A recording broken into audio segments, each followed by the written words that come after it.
बिस्मिल्लाहिर्रहमानिर्रहीम। मालिक तू मुझ ॾिज ऐं जियां तुंहिंजे आसरे सभई पाड़ूं सूरजूं हिकु लहज़े मंझि लटेज हिकु तूं मुंहुं न मटेज ॿियो लोक मटियो त घोरियो। अस्सलामु अलैकुम तमामु नाज़रीन, उमेदु करियां थी तव्हीं सभु बिल्कुलु ठीकु हूंदव। खोड़ सारियूं दुआऊं अव्हां जे लाइ, नेक तमन्नाऊं अव्हां जे लाइ। अव्हां जी पंहिंजी मेज़बान ताहिरा जोयो, अव्हां जी पंहिंजी हिन स्पेशल ट्रांसमिशन अज़मत रमज़ान में अव्हां सभिनीनि खे दिलि जी गहराई सां भलीकार चवां थी। माह रमज़ान जो उहो महीनो बरकतुनि भरियो महीनो, फज़ीलत वारो महीनो ऐं उहो महीनो जंहिंमें अल्लाह तबारक व ताला हर चांस इंसान जे ज़ात खे प्रोवाइड कंदो आहे त हू उन रहमतुनि जे अशरे में अचे, रब खां पंहिंजूं रहमतूं घुरे ऐं रहमतुनि जे साए में अचे। उन खां पोइ इस्तग़फ़ार जो उहो अशरो असांखे नसीबु थींदो आहे जंहिंमें अल्लाह तबारक व ताला हर चांस असांखे ॾींदो आहे त असां इस्तग़फ़ार कयूं ऐं रब खां पंहिंजी बख़्शिश घुरूं ऐं यकीनन रब बख़्शण ते क़ादिर आहे। उन खां पोइ टियों अशरो जेको जहन्नम जी बाहि खां निजात जो अशरो आहे, जहन्नम जी बाहि खां छोटकारे जो अशरो आहे, जंहिंमें यकीनन अल्लाह तबारक व ताला हर चांस असांखे ॾिए थो त असां रब पाक खां बख़्शिश तलब करियूं ऐं उन छोटकारे जी दुआ घुरूं जेका यकीनन रब पाक क़बूल फ़रमाईंदड़ आहे।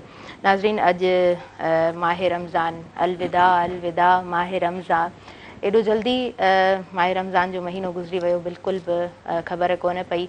पहिरें ॾींहं खां वठी, पहिरें रोज़े खां वठी अॼु ताईं हीअ ट्रांसमिशन अव्हां ताईं महरान टेलीविज़न नेटवर्क तरफ़ां पहुचाई वई ऐं हर साल अज़मत रमज़ान अव्हां ताईं ख़ूबसूरत अंदाज़ में पहुचायो वेंदो आहे। 2025 में इहा ट्रांसमिशन कोशिशि हुई त सुठे अंदाज़ में अव्हां ताईं पहुची सघे ऐं हिन ट्रांसमिशन सां साथ मौजूदु रहियो आहे। अॼु जी हिन ट्रांसमिशन में साथ मौजूदु आहे नेल्सन पेंट्स जो। नेल्सन पेंट्स आला मयार जो नेशनल पेंट ब्रांड आहे रंग ज़िंदगी जो, जेको 25% अव्हांखे एक्स्ट्रा कवरेज ॾींदो आहे, जंहिंसां में घटि पेंट जे मिक़दार में वधीक जॻह खे रंग कंदा आहियो ऐं पंहिंजे घर खे अव्हां ख़ूबसूरत बणाईंदा आहियो।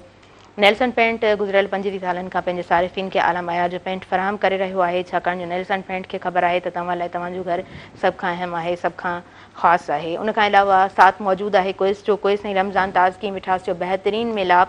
रमज़ानुल मुबारक में इफ़्तार हुजे या सहर, क्विज़ जो लज़ीज़ शरबत हर डुक खे मिठास सां भरियो छॾे। क्विज़ ज़ाइक़े जी रिवायत, हर घर जी सुञाणप। पूरी ट्रांसमिशन हर ॾींहं ते, हर रोज़े ते अव्हां ताईं लाइव पहुचाई वई ऐं यकीनन असां सभिनीनि जी कोशिशि रही, मुंहिंजी इंटायर टीम जी कोशिशि रही त हर टॉपिक अव्हां ताईं ख़ूबसूरत अंदाज़ में पहुचे ऐं मां इलाही शुक्रगुज़ार आहियां असांजे तमामु आयल मौज़िज़ महिमाननि जी, जिन अची असांजी हिन ट्रांसमिशन खे मान बख़्शियो ऐं हीअ ट्रांसमिशन अव्हां ताईं सुठे अंदाज़ में पहुची सघी। मां अॻियां वधां थी, मूंसां गॾु जेको पैनल मौजूदु आहे हुननि जो मां तारीफ़ करायां थी। ॾाढा सुठा अॼु टॉपिक्स आहिनि ऐं हीअ चंद घड़ियूं आहिनि माह रमज़ान अलविदा अलविदा चई रहियो आहे। मुंहिंजी हिन स्टूडियो में जनाब अल्लामा ताहिरुल ताहिरी साहब मौजूदु आहिनि। तव्हांखे दिलि जी गहराई सां भलीकार चऊं था अज़मत रमज़ान में। अस्सलाम वालेकुम। वालेकुम अस्सलाम व रहमतुल्लाहि व बरकातहू। कीअं आहियो अल्लामा साहब, ठीकु आहियो? अल्हम्दुलिल्लाह, अल्लाह ताला माशाअल्लाह जी। उन खां अलावा असांजी हिन ट्रांसमिशन में अली दोस्त कासमी मौजूदु आहे ऐं पहिरीं बि असांजी ट्रांसमिशन में पाण मौजूदु रहियो आहे ऐं अॼु बि मौजूदु आहे। पाण मोरे खां आयल आहे। तव्हांखे मां भलीकार चवां थी अज़मत रमज़ान में। अस्सलाम वालेकुम। उन खां अलावा जी तमामु सुठे आवाज़ जा पाण मालिक आहिनि सरताज हफ़ीज़ ताहिरी साहब, पाण मौजूदु आहिनि अज़मत रमज़ान में। तव्हांखे दिलि जी गहराई सां भलीकार चऊं था अज़मत रमज़ान में। अस्सलाम वालेकुम। अल्लामा साहब, चाहींदसि त अव्हां वधीक शुरूआति करियो असांजी हिन ट्रांसमिशन जी। तिलावत क़ुरान करीम सां जेकॾहिं शुरूआति थींदी त ॾाढो बहितरु रहंदो। जी बिस्मिल्लाह। अऊज़ु बिल्लाहि मिनश शैतानिर रजीम।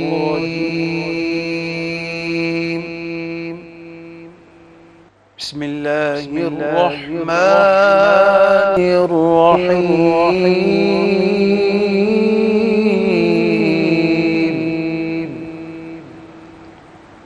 इन्ना अअतैनाकल कौसर फसल्लि लिरब्बिका वन्हर इन्ना शानिअका हुवल अबतर। आमन्तु बिल्लाहि सदक़ल्लाहु मौलानल अज़ीम। आमीन। सुभान अल्लाह जी, माशाअल्लाह। अॻियां वधूं था आलम साहब, तव्हां सां ई गुफ़्तगू जी शुरूआत मां कंदसि। ॾाढी ख़ूबसूरत राति गुज़री ऐं उहा राति जेका ताक रातिनि में शुमार थिए थी, जंहिंखे तलाश कयो वञे थो 21 जी रातिनि में ऐं 29 जी राति यकीनन ॾाढी ख़ूबसूरत राति हूंदी आहे ऐं इबादत ॾाढी दिलि सां कई वेंदी आहे। मां चाहींदसि त पहिरीं तव्हां 29 रोज़े ते ॻाल्हायो ऐं पोइ ॿिया चंद टॉपिक्स आहिनि उन्हनि ते पाण अॻियां वधंदासीं, ॻाल्हाईंदासीं। अॼु 29 रोज़ो जीअं ताक राति जी फज़ीलत आहे ऐं ताक राति में इबादत जी फज़ीलत आहे, अहिड़े ई नमूने जेको ताक राति खां पोइ जेको ॾियारो अचे थो, ॾींहुं अचे थो, उन जी बि पंहिंजी हिकिड़ी अज़मत ऐं फज़ीलत आहे। अगरि को बानो अल्लाह तबारक व ताला जो या का बानी जेका गुज़िरियल राति ताक राति हुई उन में कंहिं सुस्ती जो शिकार रही, पंहिंजे ज़ाती कमनि में पंहिंजी मसरूफ़ियात में रही, कंहिं सबब जे करे इबादत न करे सघी, दुआऊं न घुरी सघी, अल्लाह तबारक व ताला जी बारगाह में हाज़िर न थी सघी, त उनखे खपे त ही जेके चंद घड़ियूं 29 रोज़े जूं जेके असां वटि मौजूदु आहिनि उन में उन कमीअ खे पूरो करे, उन कोताही खे पूरो करे ऐं अल्लाह तबारक व ताला जी बारगाह में सिदके दिलि सां अची वेहे, दुआ घुरे, तिलावत करे, अल्लाह ताला खां माफ़ी घुरे, पंहिंजनि जे लाइ, पंहिंजनि वालिदैन जे लाइ, पंहिंजे भेनरुनि भाइरनि जे लाइ, ख़ानदान ऐं पूरी मुस्लिम उम्मत जे लाइ दुआ घुरे त अल्लाह तबारक व ताला उन जी दुआउनि खे क़बूलु फ़रमाईंदो। ऐं अदी हीउ जेको ॾियारो आहे, हीअ जेके चंद घड़ियूं असां वटि बचियूं आहिनि, इहे अल्लाह तबारक व ताला जी तरफ़ां हिकिड़ी ख़ासि असांजे लाइ गनीमत आहे, नेमत आहे। जीअं ई मग़रिब थींदी, मग़रिब खां पोइ असांखे ख़बर कोन्हे, मग़रिब खां पोइ फ़र्ज़ नमाज़ जो सवाबु हिकिड़ो ई फ़र्ज़ु मिलंदो, नफ़िल जो सवाबु नफ़िल जेतिरो ई मिलंदो। पर उनखां पहिरीं जेके हीअ असां वटि घड़ियूं आहिनि, इन में हिकिड़े फ़र्ज़ जो सवाबु 70 भेरा वधीक ऐं नफ़िल जो सवाबु फ़र्ज़ जे बराबरि आहे।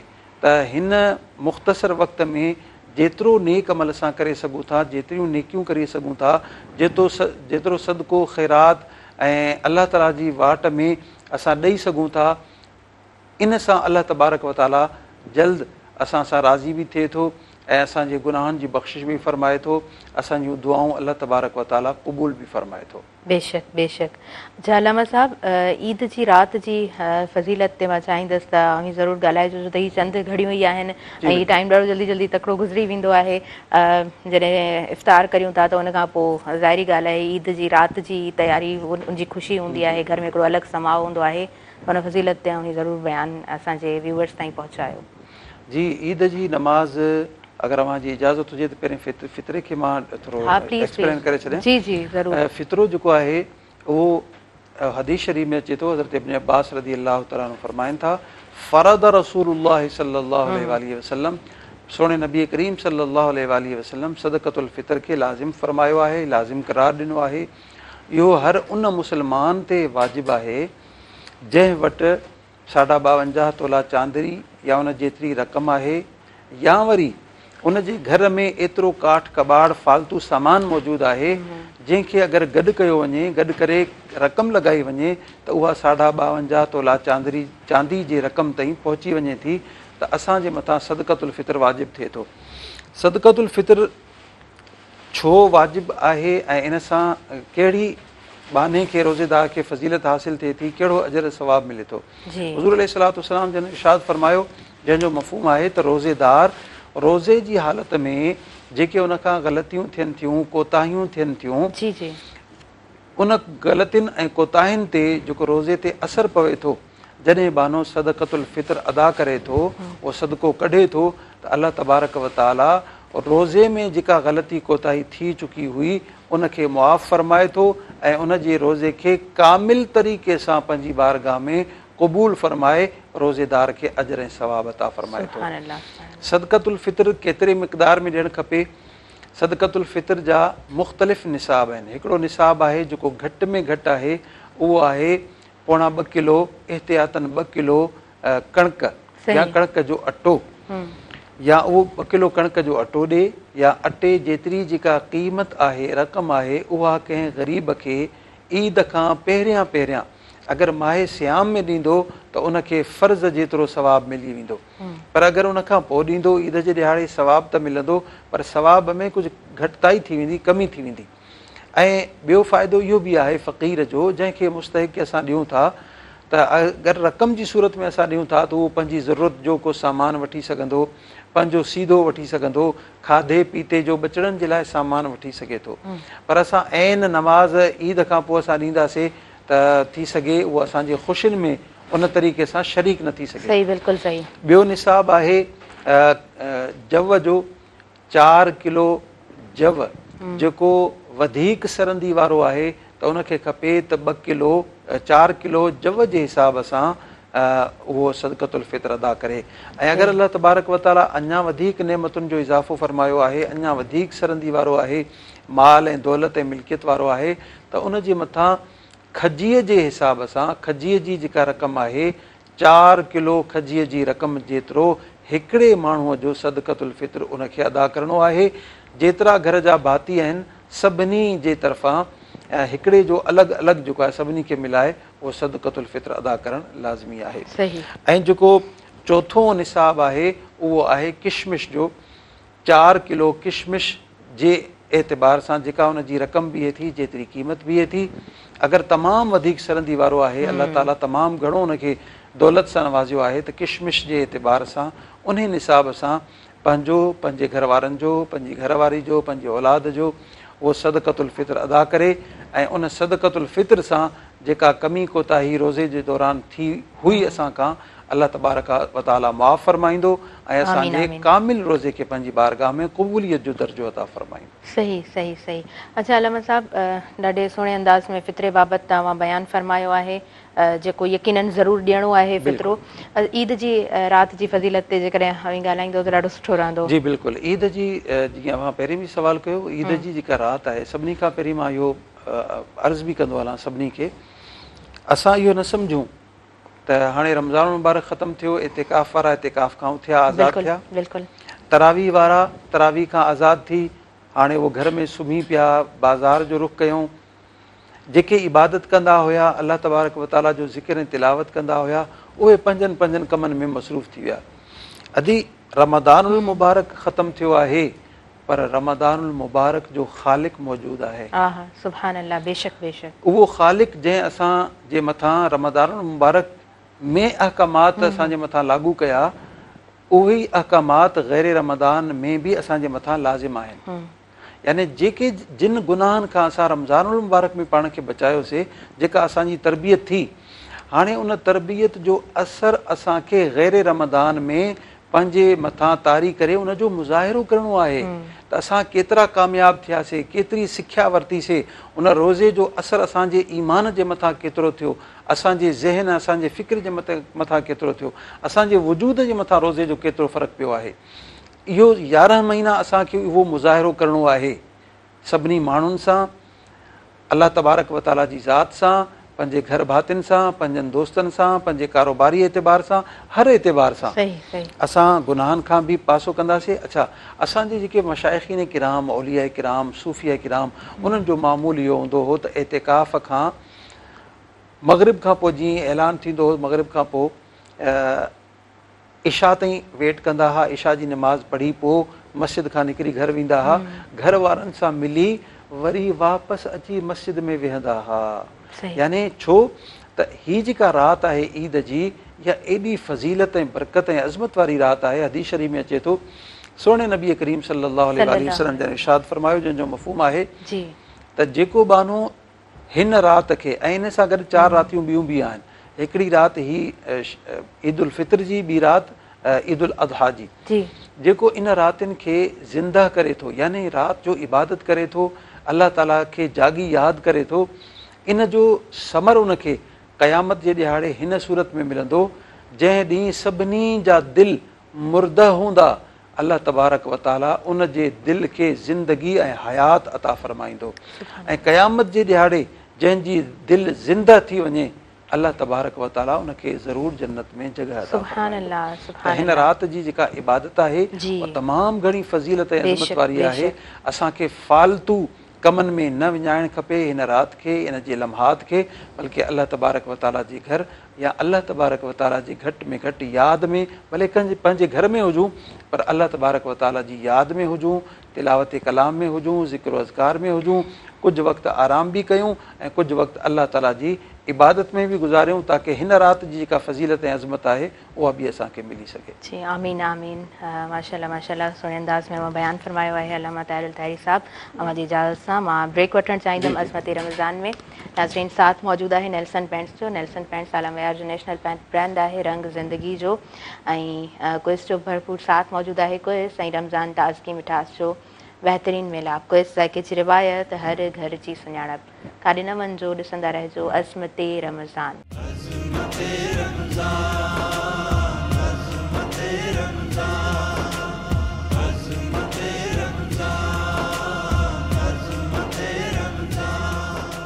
नाज़रीन, सभिनी ॾिसंदड़नि खे ॿीहर भली कार चवां थी अज़मत रमज़ान में। ऐं अज़मत रमज़ान से साथ मौजूदु आहे नेल्सन पेंट्स जो। नेल्सन पेंट्स आलम वियार जो नेशनल पेंट ब्रांड आहे, रंग ज़िंदगी जो। ऐं क्विज़ जो साथ मौजूदु आहे, क्विज़ ऐं रमज़ान ताज़गी मिठास जो बहितरीन मिलाप, क्विज़ ज़ाइके जी रिवायत, हर घर जी सुञाणप। मौला काइनात हज़रत अली करमुल्लाह वजह जो कॉल मुबारक आहे त बुराईअ खे पंहिंजो पाण में तलाश कयो ऐं सुठाईअ खे ॿियनि में तलाश कयो। या अव्हां जी सभ खां वधीक सुठाई आहे। पर बदकिस्मती सां ईअं थींदो आहे त जेको इंसान में पंहिंजो ऐब हूंदो आहे उनखे त इंसान ढकण जी कोशिशि कंदो आहे, पर्दापोशी कंदो आहे उनजी, पर ॿिए जो जेको ऐब आहे उनखे आसानी सां बयानु कयो वेंदो आहे। इहो हिकिड़ो ॾाढो सुठो बहस लाइक टॉपिक बि आहे, जिन ते मां गुज़िरियल पंहिंजी ट्रांसमिशन्स में उन ते डिस्कस करे चुकी आहियां अल्लामा ताहिर ताहिरी साहब जनाब सां। अॼु बि कोशिशि हूंदी त हिन बाबति ज़रूरु ज़िक्र कयो वञे, छो त इहे सभु शयूं हूंदियूं आहिनि, नंढियूं नंढियूं शयूं हूंदियूं आहिनि जंहिंखे पाण इग्नोर करे छॾींदा आहियूं, पर इहे तमामु शयूं असांखे अख़लाक़ी ज़िंदगी जी तरफ़ ई वठी वेंदियूं आहिनि। नाज़रीन, असांजी हिन ट्रांसमिशन में तमामु ख़ूबसूरत आवाज़ जा मालिक सरताज हफ़ीज़ ताहिरी साहब मौजूदु आहिनि। उन्हनि खां नातिया कलाम ॿुधंदासीं। जी बिस्मिल्लाह करियो। सल्ले अला नबीना सल्ले अला मुहम्मदिन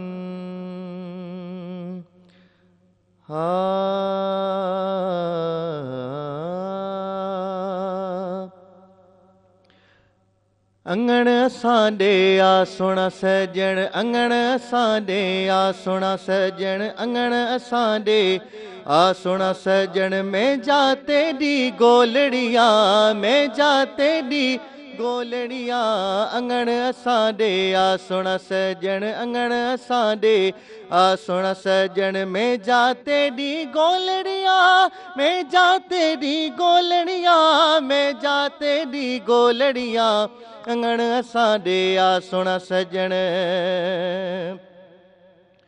अंगण तू आवी फेरा पावी, जिंद जान सारी में घोलड़िया घोलड़िया, अंगण तू आवी फेरा पावी, जिंद जान सारी में घोलड़िया घोलड़िया, शम्सो कमर वत हीरा जवाहर, शम्सो कमर वत हीरा जवाहर, भर भर झोल में घोलड़िया, भर भर झोल घोलड़िया, अंगण असांॾे आ सोना सजण, अंगण असांॾे आ सोना सजण। जिस दिन सिकदी खड़ी पुकारा, शब रोज तेरी में गोलड़िया गोलड़िया, जिस दिन सिकदी खड़ी गुजारा, शब रोज अंदर विच गोलड़िया गोलड़िया, हर दम हर हर हिन अंदर विच, हर दम हर हर हिन अंदर विच, है दी होलड़िया, है तेरी होलड़िया, अंगण असांॾे आ सोना सजण, अंगण असांॾे आ सोना सजण। नाल निमाणी दे मुर्क अलावी, बाझ विचों लब चोलड़िया चोलड़िया, नाल निमाणी दे मुर्क अलावी, बाज विचों लब चोलणिया हिक हिक सुखन दे लाल बदरशाह हिक हिक सुखन हिन लाल बदरशाह बह गुण बोलण बोलणिया बह गुण बोलण बोलणिया बह गुण बोलण बोलणिया बह गुण बोलण बोलणिया अंगण असां दे आ सोहणा सजण अंगण असां दे आ सोहणा सजण अंगण असां दे आ सोहणा सजण। माशाअल्लाह सुभान अल्लाह। अल्लामा ताहिरुल ताहिरी साहब जनाब जी तरफ़ अॻियां वधंदासीं। अल्लामा साहब ईद खां पहिरियां कहिड़ा मामूलात तय करणु खपनि, कहिड़ा कम करणु खपनि?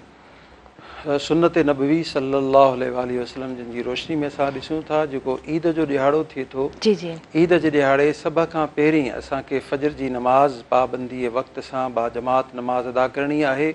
अक्सर असां ॾिसूं था सॼी राति ईद वारी राति जॾहिं घर वारा वेही गुज़ारनि था, कचहरी में गुज़ारनि था या गैर ज़रूरी सोशल मीडिया जे इस्तेमाल में गुज़ारनि था, त पोइ फजर जे महिल अखि नथी खुले।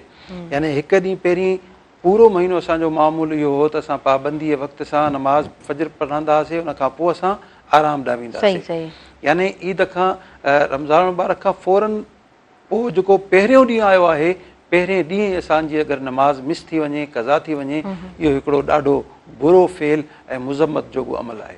असांखे नमाज़ पाबंदी सां पढ़णी आहे। उन खां पोइ अगरि असां पंहिंजे ॻोठ में आहियूं ऐं क़ब्रिस्तान मुक़ाम वेझो आहे त असां क़ब्रिस्तान वञी पंहिंजनि वॾड़नि जे लाइ दुआए बख़्शिश दुआए मग़फ़िरत घुरी अचूं। उते 3 कुल पढ़ी उन्हनि जे लाइ अल्लाह तबारक व तआला जी बारगाह खां बख़्शिश ऐं मग़फ़िरत जी दुआ घुरूं, ताकी असांजे ईद जे मौक़े ते उन्हनि खे बि अल्लाह ताला आलम अरवाह में ख़ुशियूं अता फ़रमाए, बख़्शिश ऐं मग़फ़िरत जी सूरत में। उन खां पोइ जॾहिं इंसानु घर में अचे, गुस्ल करे ऐं नवां कपिड़ा अगरि मौजूदु आहिनि त नवां कपिड़ा पाए, अगरि नवां कपिड़ा मौजूदु कोन्हनि त साफ़ सुथरा धोतल कपिड़ा उहो लिबास इस्तेमालु करे, ख़ुशबू लॻाए, ख़ुशबू जो इस्तेमालु करे ऐं घर खां निकिरण खां पहिरीं का मिठी शइ ज़रूरु खाए। हुज़ूर अलैहिस्सलातु वस्सलाम ताक अदद में कतल जो इस्तेमालु फ़रमाईंदा हुआ, कतल खाईंदा हुआ। ऐं उन खां पोइ जॾहिं घर खां ॿाहिरि निकिरे त निकिरण सां ई तकबीरात अल्लाहु अकबर ला इलाहा इल्लल्लाहु वल्लाहु अकबर अल्लाहु अकबर वलिल्लाहिल हम्द, इहा तकबीर ईदगाह ताईं, मस्जिद शरीफ़ ताईं जिथे रखियल आहे ईद जी नमाज़ ओसी ताईं इहो पढ़ंदो वञे, बुलंद आवाज़ सां इहो ज़िक्र कंदो वञे। वरी जॾहिं उते पहुचे ऐं ईद जी नमाज़ थी वञे त उते जेके बि मिट माइट मौजूदु आहिनि मस्जिद में, ईदगाह में जेके पाड़े वारा मौजूदु आहिनि, उन्हनि खे गले सां लॻाए, उन्हनि सां मुसाफ़ो करे, उन्हनि सां हथु मिलाए। इन मुसाफ़े करण सां इंसान जे दिलि में जेको थोरो घणो बुग़्ज़ आहे, कीनो आहे, जेका नफ़रत आहे, उनजो ख़ात्मो थिए थो ऐं इंसान जे विच में ख़ुशियूं पैदा थियनि थियूं। ऐं उन खां पोइ जॾहिं वरी वापसि घर वरे मस्जिद खां, ईदगाह खां, त वरी रस्तो मटाए, यानी हिकिड़े रस्ते खां वञे त सुन्नत इहो आहे त वरी ॿिए रस्ते खां घर मोटे ऐं ॿिए रस्ते खां बि बुलंद आवाज़ में अल्लाहु अकबर ला इलाहा इल्लल्लाहु वल्लाहु अकबर अल्लाहु अकबर वलिल्लाहिल हम्द, इहा तकबीर चवंदो अचे।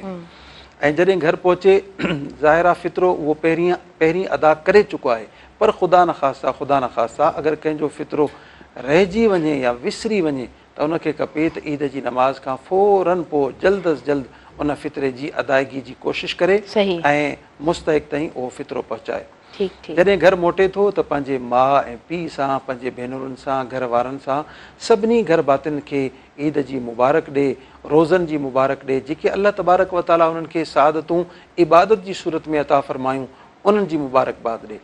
ऐं ईद जी नमाज़ असां अक्सर ॾिसंदा आहियूं, दोस्त फजर जी नमाज़ त मिस थी वेंदी आहे, ईद जी नमाज़ बि मिस थी वेंदी आहे। जेका ईद जी नमाज़ आहे उहा एतिरी अहम ऐं ज़रूरी आहे जो ईद जे मेड़ाके में जॾहिं मुस्लमान गॾु थियनि था, अल्लाह तबारक व ताला फ़रिश्तनि खे हाज़िर करे उन्हनि खां पुछे थो त फ़रिश्तो तव्हां ॿुधायो जेको मज़दूर मज़दूरी पूरी करे त हाणे उन सां छा कजे?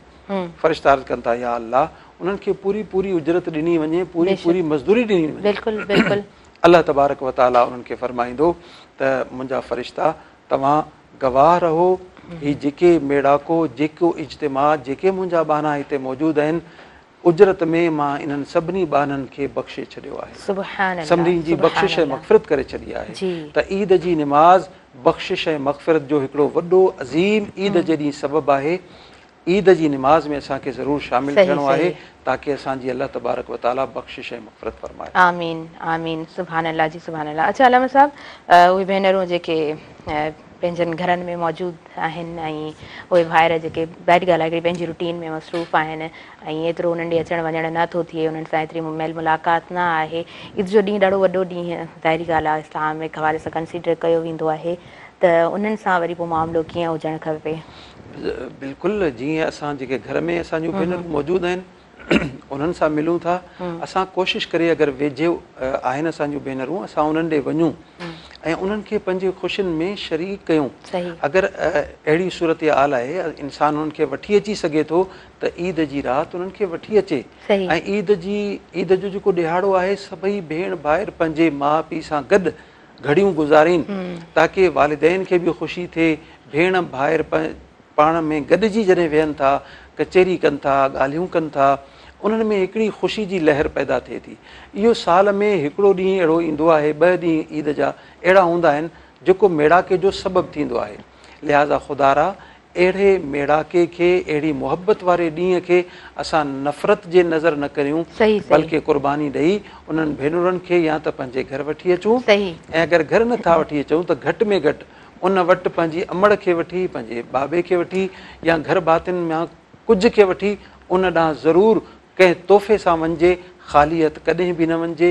हुज़ूर अलैहिस्सलातु वस्सलाम जन जी सुन्नत मुबारक आहे, जॾहिं बि पाण करीम सल्लल्लाहु अलैहि वसल्लम वेंदा हुया पंहिंजनि ॾे त कुझु न कुझु शइ ज़रूरु खणी वेंदा हुया ऐं असांखे बि इहा ताक़ीद कयल आहे। ऐं ख़ासि तौर ते ईद जो ॾिहाड़ो आहे, भेनरुनि खे आस ऐं उमेद दिलि में हूंदी आहे, ज़ुबान सां न चई सघंदियूं आहिनि पर दिलि में इहो अहसासु ज़रूरु हूंदो आहे त मुंहिंजा भाइर मूं वटि ईंदा, मुंहिंजे लाइ का शइ खणी ईंदा, ईदी खणी ईंदा, मुंहिंजे लाइ को गिफ्ट या तोहफ़ो आणींदा, त ज़रूरु बि ज़रूरु उन तोहफ़े में पंहिंजे भेनरुनि खे ज़रूरु शामिलु कजे। उनखां अलावा अलामा साहब काफ़ी अहिड़ा घर हूंदा आहिनि जंहिंमें का बेवा मौजूदु हूंदी आहे, जीअं पंहिंजे बचनि जो ख़्यालु कजे थो, पंहिंजे बचनि जे लाइ सभु कुझु कजे थो, सॼी महिनत पंहिंजे बचनि जे लाइ कई वेंदी आहे, त उहो जेके घर में ख़ातून मौजूदु आहे उन सां जेको मामिलो आहे उहो कीअं हुजणु खपे? जेका बेवा आहे अगरि उहा इद्दत में अगरि आहे त उहा उन इद्दत में हार श्रंगार नथी करे सघे, उनजे लाइ मुमानियत आहे, नवां कपिड़ा पाइणु वग़ैरह उन जे लाइ जेका इद्दत में आहे, जेसीं ताईं इद्दत जो पीरियड न गुज़रे एसीं ताईं इहे शयूं ममनू आहिनि। अलबत्ता अगरि इद्दत जो पीरियड गुज़री चुको आहे त हाणे उहा जेका बेवा आहे उनखे कपिड़ा बि पाइणु खपनि, उनखे ख़ुशियूं सेलिब्रेट करणु खपनि ऐं वरी जेके ॿिया जेके मुस्लमान आहिनि उन्हनि खे खपे त अहिड़ी बेवा या अहिड़ा यतीम ॿार, उन बेवा जा जेके औलाद जेके यतीम आहिनि उन्हनि सां सुठो ऐं सुहिणो सलूक कजे। ताम जेको असां घर में पचायूं था उन मां कुझु हिसो उन्हनि ग़रीबनि ॾे, उन बेवा ॾे मोकिलिजे ऐं जेको कुझु असांजे घर में मौजूदु आहे फ्रूट जी सूरत में, खाधे मानी जी सूरत में, ख़ुशियुनि जी सूरत में जेके शयूं असांजे घर में मौजूदु आहिनि असां उन्हनि में उन्हनि जो हिसो लाज़मी रखूं ऐं गिफ्ट जी सूरत में उन्हनि ॾांहुं मोकिलियूं ताकी उन्हनि जो इज़त नफ़्स बि मजरू न थिए ऐं उन्हनि खे ख़ुशी बि थिए ऐं जेको इस्लाम असांखे भाईचारे जो हुकुम ॾिनो आहे उहो भाईचारे वारो हुकुम बि पूरो थी वञे, असांखे अजर सवाब बि आहे। सही। अच्छा अलामा साहब, इहे सभु कम वॾे ॾींहं ते करणु ॾाढा लाज़िम करार आहिनि हर घर जे वॾे खे, हर घर जे भातीअ खे, छाकाणि त उहो घर जो सरबराह आहे, जीअं पंहिंजे बचनि जी ख़ैर ख़ैरियत मालूम करे थो, उन्हनि सां पंहिंजी ख़ुशियूं सेलिब्रेट करे थो, त वरी घर में जेके ॿिया भाती मौजूदु आहिनि, का बेवा आहे, भाॼाई आहे, केर बि, त उनजो बि ख़्यालु रखणु उन ते फ़र्ज़ु आहे। उनखां बाद बि माह रमज़ान त ठीकु आहे गुज़री वियो, जीअं हर ॾींहं ते हर रोज़े ते इहो बयानु ॾिनो आहे त माह सियाम तरबियत जो महीनो आहे, उहो गुज़री वञण खां पोइ बि अव्हां जे मथां फ़र्ज़ु आहे त अव्हां सुहिणे अख़लाक़ सां हलो, त ॿधी सां रहण बाबति बि मां चाहींदसि तव्हांजो बयानु हुजे त एके ॿधी सां रहण में केतिरी बरकत आहे। अल्लाह तबारक व ताला हिन काइनात जो जेको निज़ाम जोड़ियो आहे इहो इज्तिमाइयत ऐं ॿधीअ ते जोड़ियो आहे। सही। असां हर हिकु शइ खे जॾहिं ॾिसूं था त उन में असांखे इज्तिमाइयत नज़र अचे थी, इनफिरादियत नज़र नथी अचे। जॾहिं असां हिन काइनात जे वजूद जे मथां गौर करियूं था त असांजी हिन काइनात में जेके प्लेनेट्स आहिनि उहो हिकिड़ो कोन्हे, 7 प्लेनेट्स आहिनि। उन्हनि जी गर्दिश सां मौसम तब्दील थिए थो, हवाऊं तब्दील थियनि थियूं, फिज़ा तब्दील थिए थी। अल्लाह तबारक व ताला चाहे हा त उन्हनि खां बग़ैर बि करे सघे पियो, पर अल्लाह तबारक व ताला अच्छा वरी हिन असांजे निज़ाम शमसी खां मथे वरी ॿियो निज़ाम आहे, कहकशां, वरी उन खां मथे वरी ॿियो निज़ाम आहे। इहे सभई निज़ाम जेके ॿिए निज़ाम सां जुड़ियल आहिनि, मुतसिल आहिनि, हिकिड़े इज्तिमाइयत में आहिनि, इहो असांखे दर्स ॾेई रहिया आहिनि त अल्लाह तबारक व ताला जो जेको कानून आहे उहो इज्तिमाइयत वारो आहे ऐं इतिहाद में बरकत आहे, ॿधीअ में बरकत आहे। जॾहिं 4 भाइर जेके घर में रहनि था या अलॻि अलॻि रहनि था, पाण में उन्हनि जी ॿधी आहे त अल्लाह तबारक व ताला केतिरियूं परेशानियूं सिर्फ़ु ऐं सिर्फ़ु उन ॿधीअ जे करे उन्हनि खां दूर फ़रमाए थो। नंढियूं नंढियूं मुश्किलातूं असांजे ॿधीअ जे उन अहसास सां अल्लाह तबारक व ताला असांखां दूर करे छॾे थो त दीन इस्लाम असांखे ॿधीअ जो, भाईचारे जो हुकुम ॾिनो आहे। हुज़ूर अलैहिस्सलातु वस्सलाम हिन माह सियाम खे शहरुल मसावात करार ॾिनो, यानी ही भाईचारे जो महीनो आहे। हिन महीने असांखे भाईचारो सेखारियो आहे त लिहाज़ा उन भाईचारे जो मुज़ाहिरो गैर रमज़ान में करणु लाज़मी आहे ताकी ख़बर पवे त माह सियाम असांखे भाईचारे जो दर्स ॾिनो ऐं असांखे तरबियत मिली भाईचारे जी ऐं असां हुनजो गैर रमज़ान में मुज़ाहिरो करे रहिया आहियूं। सही सही, बिल्कुलु ठीकु, बिल्कुलु ठीकु। अलामा साहब ब्रेक वठूं था ऐं उन खां पोइ पाण अॻियां वधंदासीं। अज़मत रमज़ान में नाज़रीन शाहीअ जो वक़्तु थी वियो आहे। नेल्सन पैंट्स जो साथ मौजूदु आहे अज़मत रमज़ान खे अव्हां ताईं पहुचाइण में। नेल्सन पैंट आला मयार जो नेशनल पैंट ब्रांड आहे रंग ज़िंदगी जो, ऐं क्विज़ जो साथ मौजूदु आहे। क्विज़ ऐं रमज़ान ताज़गी मिठास जो बहितरीन मिलाप। क्विज़ ज़ाइके जी रिवायत, हर घर जी सुञाणप, कारे न वञिजो, ॾिसंदा रहिजो अव्हांजी पंहिंजी स्पेशल ट्रांसमिशन अज़मत रमज़ान।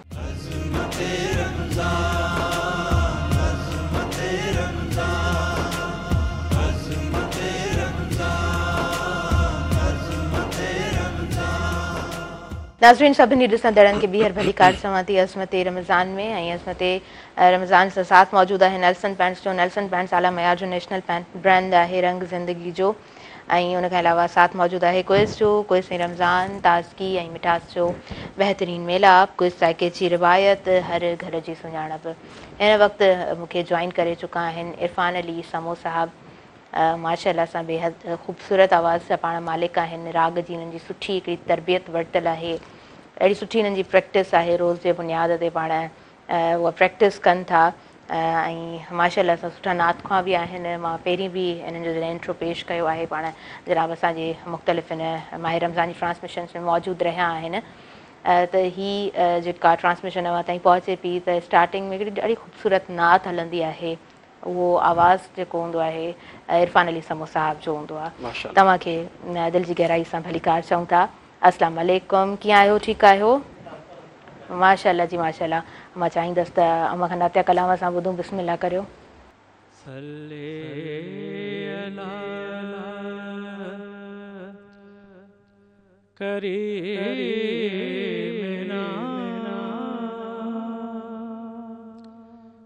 सल्ले अला मुहम्मद सल्ले हबीबना सल्ले अला मुहम्मद सल्ले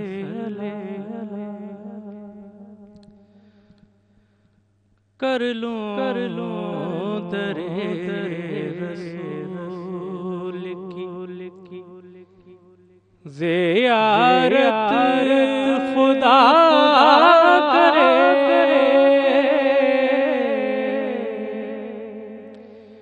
कर लूं दरे रसूल की ज़ियारत खुदा करे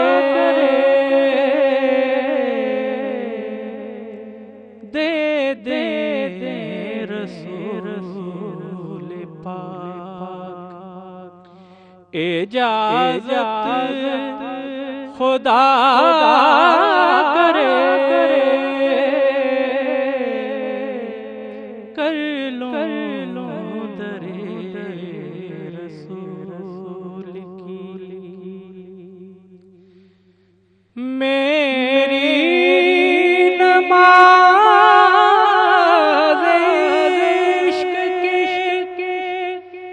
सजदे हो मोतबर,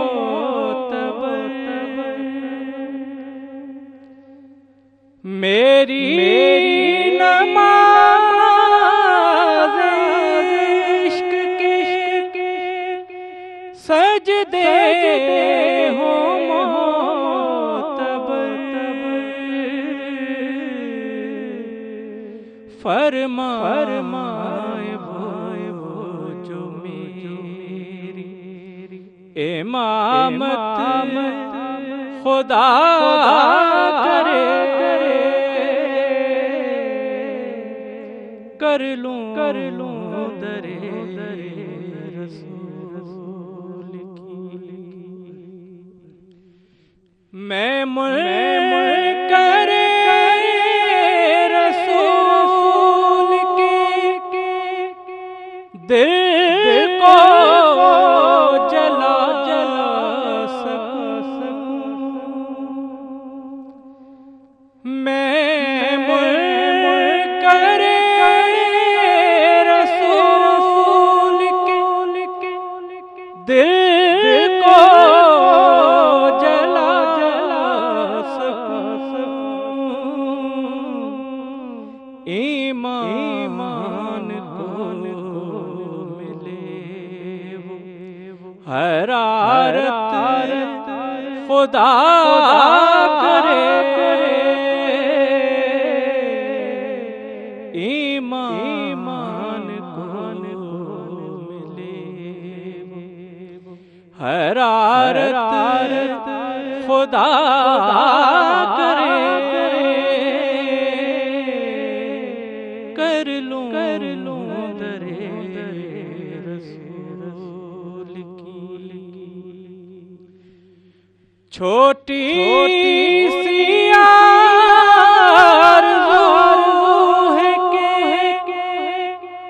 उनके दयार में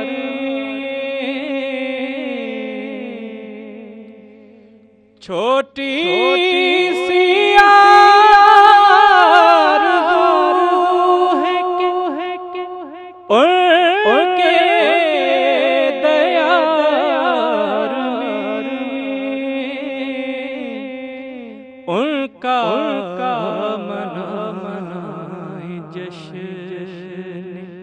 विलादत खुदा करे,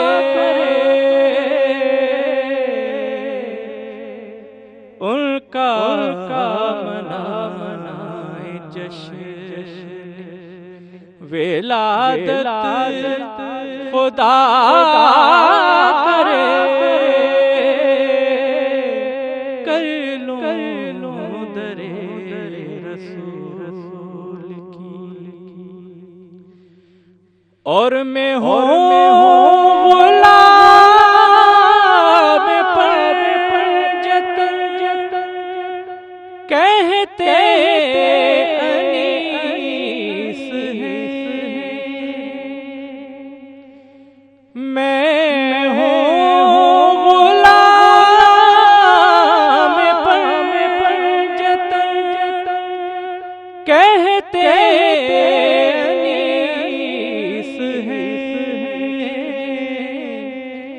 बन जाए ये गुलामी अलामत खुदा करे, दे रसूल पाक इजाज़त खुदा करे, कर लूं दरे रसूल की। हाँ हाँ, सुभान अल्लाह जी, माशाल्लाह माशाल्लाह। अॻियां वधूं था। अलामा साहब, अव्हां खां मां पुछणु चाहींदुसि त पूरे रमज़ान जो जेकॾहिं अव्हीं अॼु ख़ुलासो पेश कयो अॼु जी ट्रांसमिशन में, त कीअं कंदव? रहमतुनि जो अशरो, मग़फ़िरत जो अशरो, जहन्नम जी बाहि खां आज़ाद थियण जो, निजात जो ही अशरो। जी, हुज़ूर अलैहिस्सलातु वस्सलाम इरशाद फरमायो ही जेको रोज़ो आहे इहो मुंहिंजी उम्मत जे लाइ सयाहत आहे, यानी सैर आहे। हाणे ही सैर इन एतबार सां बि आहे जो अल्लाह तबारक व ताला पहिरीं असांखे पंहिंजे रहमतुनि जो नज़ारो कराए थो, रहमतुनि जी सैर अता फरमाए थो ऐं रहमतुनि जूं कुर्बतूं असांखे अता फरमाए थो। वरी जॾहिं ॿियो अशरो दाख़िल थियो त वरी ॿी सैर असांखे नसीब थिए थी जेका बख़्शिश जी सूरत में आहे, अता जी सूरत में आहे, गुनाहनि खां माफ़ी जी सूरत में आहे। वरी उन में जेके लज़तूं जेके बरकतूं अल्लाह तबारक व ताला रखियूं आहिनि इंसान जे वजूद खे ऐं बाने जी रूहानियत खे, उन जे क़ल्ब खे, उहे मज़ा नसीब थियनि था। वरी उन खां पोइ जॾहिं टियों अशरो अचे थो जेको जहन्नम जी बाहि खां आहे, जेको नजात जो अशरो आहे। जहन्नम जी बाहि उहा हद खां वधीक तकलीफ़ ॾींदड़ उहा शइ आहे जेका इंसान जे वजूद खे ख़तमु करे थी छॾे, उनखे तड़पाए थी छॾे। जॾहिं बानो वरी आख़िरी अशरे में पहुचे थो, न सिर्फ़ु उन जहन्नम जी तकलीफ़ ऐं बाहि खां आज़ादु थिए थो, बल्कि पोइ दुनिया ऐं आख़िरत जी हर वॾी तकलीफ़ खां महफ़ूज़ बणिजी वञे थो ऐं अल्लाह तबारक व ताला उनखे वॾी वॾी तकलीफ़ात खां आजो फरमाए थो ऐं पंहिंजनि ख़ासि बाननि में उन्हनि जो शुमार करे थो। वरी जॾहिं असां इबादतूं ॾिसूं माहे सियाम जूं पहिरें रमज़ान मुबारक खां वठी आख़िरी रमज़ान मुबारक ताईं, उन इबादतुनि में जेको अल्लाह तबारक व ताला असांखे लज़त अता फ़रमाए थो, उहो गैर रमज़ान में उन एतबार सां उहा लज़त असांखे शायदि नसीब नथी थिए। जेको असां रमज़ान मुबारक में सदको ख़ैरात करियूं था, जेके चङा कम कयूं था, अख़लाक़ी एतबार सां जेके ख़ूबियूं असां में पैदा थियनि थियूं, जेको सुहिणो सुठो अख़लाक़ असां में पैदा थिए थो, उहो गैर रमज़ान में महिनत खां पोइ जेको असांखे मिले थो, गैर रमज़ान में बग़ैर महिनत सां असांखे उहो मिली वञे थो। गैर रमज़ान में असांखे तिलावत क़ुरान नसीब नथी थिए, पर गुनाहगार खां गुनाहगार जेको अल्लाह तबारक व ताला जो बानो आहे, हुज़ूर अलैहिस्सलातु वस्सलाम जो जेको उम्मती आहे, उनखे तरावीह जी सूरत में पूरे क़ुरान मजीद जे ॿुधण जी सआदत नसीब थिए थी। यानी उहो अल्लाह तबारक व ताला जो कलाम जेको जिब्राईल अमीन सोणे नबी करीम सल्लल्लाहु अलैहि वसल्लम जी बारगाह में खणी ईंदा हुआ, उहे अल्फाज़ ॿुधाईंदा हुआ, उहे ई सेम उहे ई अल्फाज़ उहे आवाज़ इंसान जे कननि खां थींदे उन जे दिलो दिमाग़ ताईं पहुचनि था ऐं उन्हनि जूं जेके रहमतूं ऐं बरकतूं आहिनि उन्हनि लफ़्ज़नि जूं, उन्हनि जुमलनि जूं जेके क़ुरान जा जुमला आहिनि, उहे उन जे क़ल्ब खे, उन जे ईमान खे ताज़ो कनि थियूं, उन जे रूहानियत खे ताज़ो कनि था ऐं उहे अल्फाज़ ईमान अफ़रोज़ जेके आवाज़ उन जे बातिन खे पाक ऐं साफ़ बणाइनि था। ऐं यकीनन क़ुरान मजीद जी जेका तिलावत आहे उहा बातिन जे पाकीज़गी जो सबबु आहे, बातिन जी सफ़ाई जो हिकिड़ो वॾो सबबु आहे। गैर रमज़ान में उहे ॻाल्हियूं, उहो तहमुल, उहो बर्दाश्त असां में ऐं उहा सहप न हूंदी आहे, पर रमज़ान मुबारक में अल्लाह तबारक व ताला बग़ैर महिनत ऐं मुशक़त सां असांजे ज़र्फ़ खे एतिरो वसी कंदो आहे, असां बुख में बि हुजूं, उञ में बि हुजूं, पेट ख़ाली बि हुजूं, अगरि को असां सां विढ़ण जे लाइ अचे, को असां सां ॻाल्हाए, तेज़ आवाज़ सां ॻाल्हाए, पर असां उनखे बर्दाश्त कंदा आहियूं, उन सां गार गंद न कंदा आहियूं, उन सां जहिड़े करण खां कीॿाईंदा आहियूं, परहेज़ कंदा आहियूं। इहे रमज़ान मुबारक जूं उहे सभई रहमतूं ऐं बरकतूं आहिनि जेके असांखे अख़लाक जी सूरत में मिलनि थियूं, इबादत जी सूरत में मिलनि थियूं, अल्लाह ताला जी रहमत ऐं बरकत जी सूरत में मिलनि थियूं। इहो बि चवणु चाहींदुसि त हाणे गैर रमज़ान में बि ख़ुदारा इहे अख़लाक, इहे सुठा गुण, इहे तहमुल ऐं बर्दाश्त वारो मिज़ाज असांखे गैर रमज़ान में बि इन जो मुज़ाहिरो करणो आहे। अच्छा, अलामा साहब हितां खां कंटिन्यू कयूं था, मूंखे इजाज़त ॾियो त मां ब्रेक वठां। ब्रेक जो वक़्तु थी वियो आहे, असां ते रमज़ान में साई वठूं पिया नाज़रीन, ऐं साथ मौजूदु आहे असां ते रमज़ान खे अव्हां ताईं पहुचाइण में नेल्सन पैंट्स जो। नेल्सन पैंट्स आला मयार जो नेशनल पैंट ब्रांड आहे, रंग ज़िंदगी जो। ऐं नेल्सन पैंट्स खां अलावा साथ मौजूदु आहे क्विज़ जो, क्विज़ ऐं रमज़ान ताज़गी मिठास जो बहितरीन मेलाप, क्विज़ ज़ाइके जी रिवायत, हर घर जी सुञाणप। अभी काॾे न वञिजो, ॾिसंदा रहिजो अज़मते रमज़ान।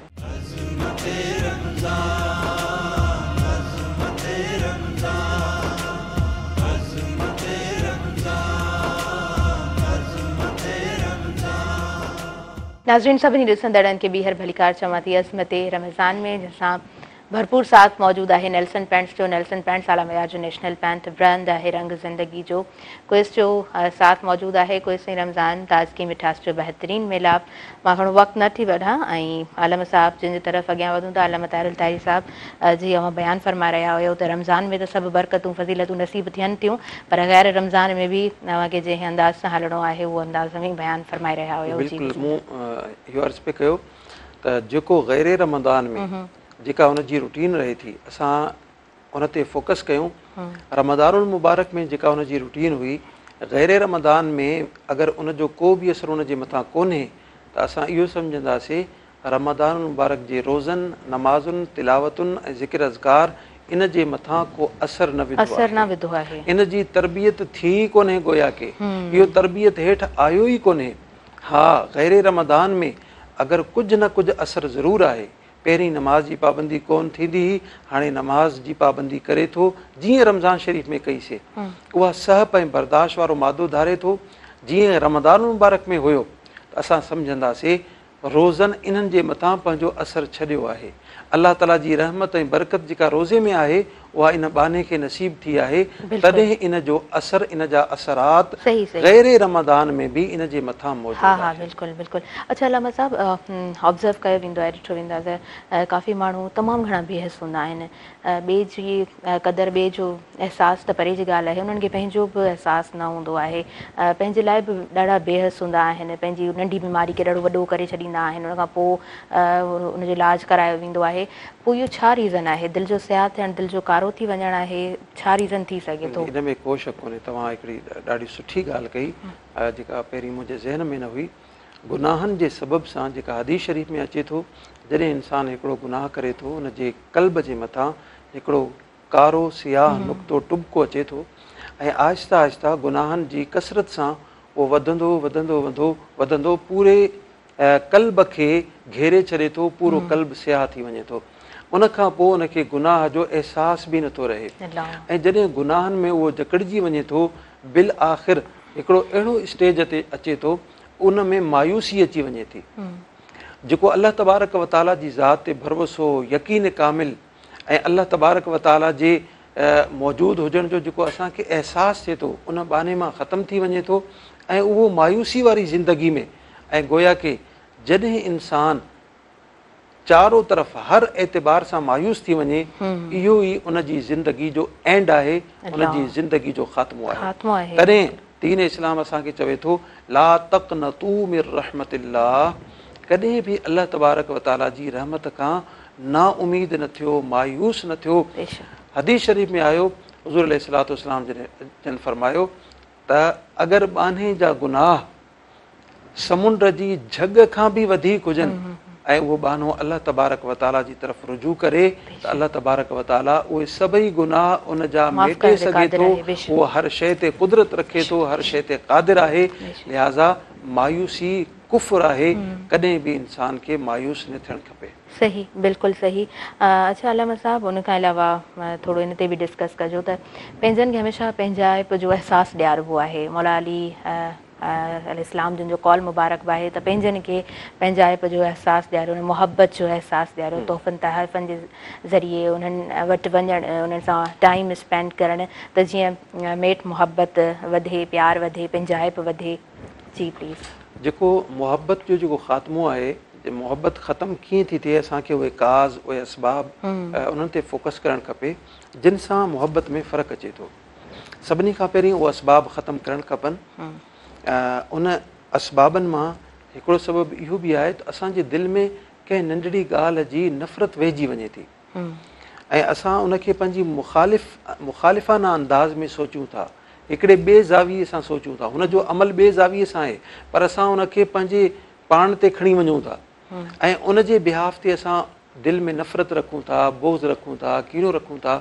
इन सां नफ़रत वधंदी वञे थी ऐं इन नफ़रत जो जेको ख़ात्मो आहे, जॾहिं नफ़रत जो ख़ात्मो थींदो त मुहबत पोइ पैदा थींदी। हुज़ूर अलैहिस्सलातु वस्सलाम जन जी हदीस असांखे इहा ॿुधाए थी, जॾहिं इंसानु पंहिंजनि खे, पाड़े वारनि खे, दोस्तनि खे पाण सां गॾु दस्तरख़ान ते, पंहिंजे दस्तरख़ान ते विहारे गॾु उन्हनि सां मानी खाईंदो त नफ़रत जो ख़ात्मो थींदो, उन्हनि सां मुसाफ़ो कंदो नफ़रत जो ख़ात्मो थींदो, उन्हनि खे सलाम कंदो बार बार इन सां नफ़रत जो ख़ात्मो थींदो।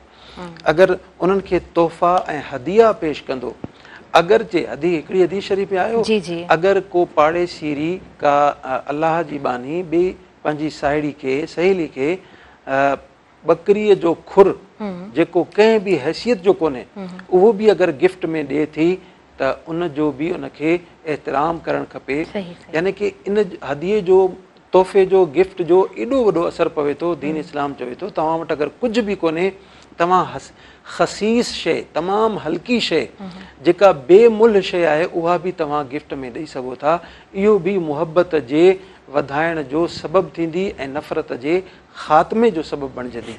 ऐं हिकिड़ी वॾी में वॾी ॻाल्हि इहा आहे त असां जंहिंजे लाइ असांजे दिलि में को वेर आहे उन जी ग़ैर मौजूदगी में अलाह तबारक व ताला जी बारगाह में उन जे लाइ दुआ घुरूं ऐं उन जे लाइ अर्ज़ु रखूं, या अल्लाह अगरि ही मूंखे पंहिंजो मुखालिफ़ सम्झे थो, सम्झे थी, या इन जे दिलि में मुंहिंजे लाइ का नफ़रत आहे त उनखे ख़तमु फरमा ऐं मुंहिंजे दिलि में का नफ़रत आहे उहा ख़तमु फरमा। उन जे हक़ में बि दुआ घुरे। अलाह तबारक व ताला इन दुआ जे नतीजे में ॿिन्ही जे दिलनि में को वेर हूंदो उन जो ख़ात्मो फरमाए छॾींदो। ऐं दीन इस्लाम इहो चाहे थो त इंसान 3 ॾींहंनि खां वधीक कंहिं सां क़त ताल्लुक़ ई न करे। ईमान कामिल मोमिन उहो आहे जेको 3 ॾींहंनि खां वधीक क़त ताल्लुक़ ई न करे। हा 3 ॾींहं गुज़री विया उन खां पोइ फ़ौरन ॻाल्हाइण ॿोलाइण शुरू करे, इन खां वधीक इजाज़त कोन्हे त उन खां उहो क़त ताल्लुक़ ई पाण जेको आहे हिकिड़ो स्टेप अॻियां वधी जेकॾहिं माण्हू थोरो आला ज़र्फ़ी जो बिल्कुलु थोरो माण्हू झुके थो त उन सां उनजी इज़त में घटिताई कोन थी अचे। अच्छा अलामा साहिबु, असांजे इन मुआशिरे में ॾिठो वञे थो इलाही शइ ऑब्ज़र्व कई वई आहे त नशो तमामु वधी वियो आहे। अच्छा छोकिरियुनि में बि तमामु वधी वियो आहे, ॿारनि में बि तमामु वधी वियो आहे, रिहेबिलिटेशन सेंटर्स बि भरिया ई पिया आहिनि। मां चाहींदसि त उन बाबति बि अव्हां जो थोरो बयानु असांजे तमामु व्यूवर्स ताईं पहुचे, छाकाणि त घर जो माहौल जॾहिं सुठो हूंदो आहे, घर जो वॾो जॾहिं हर शइ खे ऑब्ज़र्व करे रहियो हूंदो आहे, सुठे तरीक़े सां ॾिसी रहियो हूंदो आहे, चेक एंड बैलेंस हुनजो सुठो हूंदो आहे, त सवाल पैदा नथो थिए त को बि घर जो ॿारु हेॾां होॾां भटके। जी प्लीज़। अगरि ही जेको दौर असां जंहिंमें हलूं पिया, अगरि इन खे असां बनज़रे ग़ाइर ॾिसूं त हिन में हिकिड़ी बिल्कुलु नंढड़ी बिल्कुलु मुख़्तसर जेका कोताही आहे हिकिड़े वॾे नुक़सान जो कारण ऐं सबबु बणिजी सघे थी। असां पंहिंजी औलाद, पंहिंजा ॿाहिरि, घर जा जेके भाती जेके असांजी परवरिश जे हेठि आहिनि, जेके असांजी निगरानी में आहिनि, उन जे हर अमल जो चेक एंड बैलेंस रखूं, उन्हनि जे हर अमल ते निगहबानी रखूं, नज़रसानी रखूं, जंहिंसां हू उथनि था वेहनि था उन्हनि जी बि निगहबानी कयूं त हू कहिड़े कम में मुलविस आहिनि, कहिड़े फेल में मुलविस आहिनि। ईअं न थिए जो असांजो ॿारु जॾहिं उन्हनि सां वेहे थो, उन्हनि जी सोबत में वेहे थो त लाशऊरी तौर ते उन्हनि जा असरात उन ॿार ते मुरतब थियनि था जेको उन्हनि जी सोबत में वेहे थो। इन जे करे क़ुरान मजीद असांखे इहो दर्स ॾिनो, या अय्युहल्लज़ीना आमनू तक़ुल्लाह वकूनू मअस्सादिक़ीन, ए ईमान वारो अल्लाह ताला खां डिॼंदा रहो ऐं सचनि जी सोबत में वेहो। जेके सचा बाना आहिनि, जेके सालेह बाना आहिनि, जेके कंहिं बि नेगेटिव कंहिं अमल में कंहिं फेल में मुलविस न आहिनि, उन्हनि जी सोबत अख़्तियार कजे। वालिदैन जे लाइ ऐं वॾनि भेनरुनि ऐं भाइरनि जे लाइ मुंहिंजी ख़ासि नसीहत आहे पंहिंजनि नंढनि जो ख़ुदारा वधि में वधि ख़्यालु रखनि, उन जे हर अमल खे चेक एंड बैलेंस रखनि, नज़र सानी कनि, उन्हनि जी निगहबानी कनि, ताकी असांजो ॿारु कंहिं बि ग़लति एक्टिविटी में मुलविस न थी सघे। ईअं न थिए जो सुभाणे उहो ग़लति कंहिं कम में मुलविस थी करे असांजे लाइ बि नासूर जो सबबु बणिजे ऐं मुआशिरे जे लाइ नासूर बणिजी वञे। बिल्कुलु बिल्कुलु, ॾाढे सुहिणनि लफ़्ज़नि सां तव्हां असांजे नाज़रीन ताईं बयानु पहुचायो आहे। अच्छा अल्लामा साहिबु, मां थोरो चाहींदसि त सूरह बकरा बाबति बि अव्हीं बयानु फरमायो, ऐं हूअं बि अहादीस में बि आयो आहे त सूरह बकरा जो चंद लास्ट वारियूं जेके आयत सकुरियूं आहिनि उहे पढ़ण सां इलाही बरकत पैदा थींदी आहे। ऐं जी प्लीज़, सूरह बकरा जी जेका तिलावत आहे इहा तमामु वधीक बाइस बरकत ऐं बाइस रहमत आहे। हिकिड़ी हदीस शरीफ़ में अचे थो त जिथे मुसलसल 40-41 ॾींहं सूरह बकरा पढ़ी वञे थी उन घर में जंहिं बि शइ जो असरु हूंदो, जिन्नात जो असरु आहे, जादू जो असरु आहे, तावीज़ात जो मनफ़ी हवाले सां असरु आहे, त इन सूरह बक़रा पढ़ण सां उहो असरु ख़तमु थी वञे थो। उहो बुरा जेके असरात मुरतब थिया माण्हुनि ते, घर भातियुनि ते, उन्हनि जो वजूद मिटिजी वञे थो। ऐं अल्लाह तबारक व ताला इन सूरत जी तिलावत सां घर में रहमतूं, बरकतूं ऐं ॿधी जी जेका दौलत आहे उहा अता फ़रमाए थो। पर हिते इहा बि गुज़ारिश ज़रूरी आहे त जॾहिं सूरह बक़रा इंसान तिलावत करे ऐं रोज़ाना जे मामूल ते तिलावत करे त एतिरी तिलावत करे जेसीं ताईं उन जो दिलि जेको आहे उन सां साथ ॾिए थो। जेॾीमहिल थकावट महसूसु करे, बेचैनी महसूसु करे त फ़ौरन क़ुर मजीद खे बंदि करे साही खणे वक़फ़े खां पोइ वरी क़ुर मजीद जी तिलावत शुरू करे। क़ुर मजीद जी तिलावत बेदिली सां करणु मना आहे। जॾहिं इंसान जो दिलि भरिजी वञे त पोइ तिलावत खे बिल्कुलु बंदि करे छॾे, तिलावत खे मौक़ूफ़ करे, उनखे मुअख़र करे, वरी जॾहिं ताज़ो दम थिए, साह पटे, थोरो आराम करे या कंहिं बि तरीक़े सां उनखे साही मिली वई, उनखां पोइ वरी ताज़ो दम थी करे पोइ क़ुर मजीद जी तिलावत करे।